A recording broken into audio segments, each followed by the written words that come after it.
Hello. तर आज आपण बनवणार आहोत टमॅटोची चटणी. खूप साधी रेसिपी आहे, पण म्हटलं तुमच्याबरोबर शेअर करते कारण का मी थोड्या वेगळ्या पद्धतीने बनवते.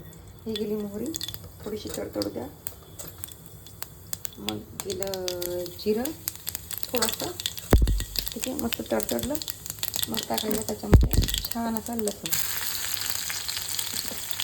ठेचलेला, साधा नाही, तो थोडासा जास्त धुतलेला कढीपत्ता. आवाज येतो.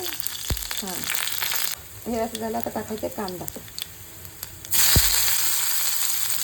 तुम्ही म्हणशाल टमॅटोची चटणी पण कांदा कशाला, तर कांदा लागतो, ठीक आहे. नुसतं टमॅटो मस्त गिळगिळीत होईल. आता आपण कांदा परतून घेणार. कांद्याला छान परतून घ्यायचं पहिले आणि मग टमॅटो टाकायचा. आता आपला कांदा छान परतला आहे, तर आपण टाकायचा टमॅटो, ठीक आहे.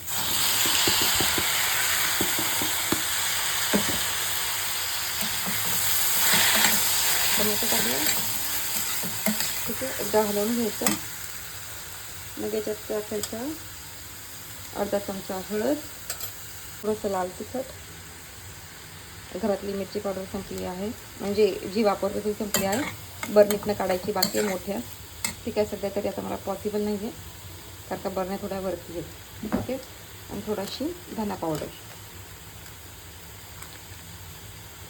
जास्त नाही, थोडीशी, ठीक आहे. हे सगळं आता एकत्र करायचं आणि 2 मिनटं झाकण ठेवून शिजवून द्यायचं. पाणी बिणी काही ओतायचं नाही याच्यात, ठीक आहे. आता झाकण ठेवायचं आणि शिजवून द्यायचं. गॅस बारीक ठेवायचा. आता आपली भाजी झाली आहे, ठीक आहे. बघायचं एकदा खाली. हां, हे बघा, अशी भाजी चांगली झाली आहे. आता आपण याच्यात 2 गोष्टी टाकणार आहोत, 2 नाही 3. पहिली म्हणजे कोथिंबीर. मी थोडीच कोथिंबीर घेते, ठीक आहे. दुसरा आहे गूळ आणि तिसरं आहे मीठ. ह्या तिन्ही गोष्टी टाकल्या, ठीक आहे. मीठ मी थोडंच टाकते, जास्त टाकत नाही कारण का मला आळणी खायची सवय आहे.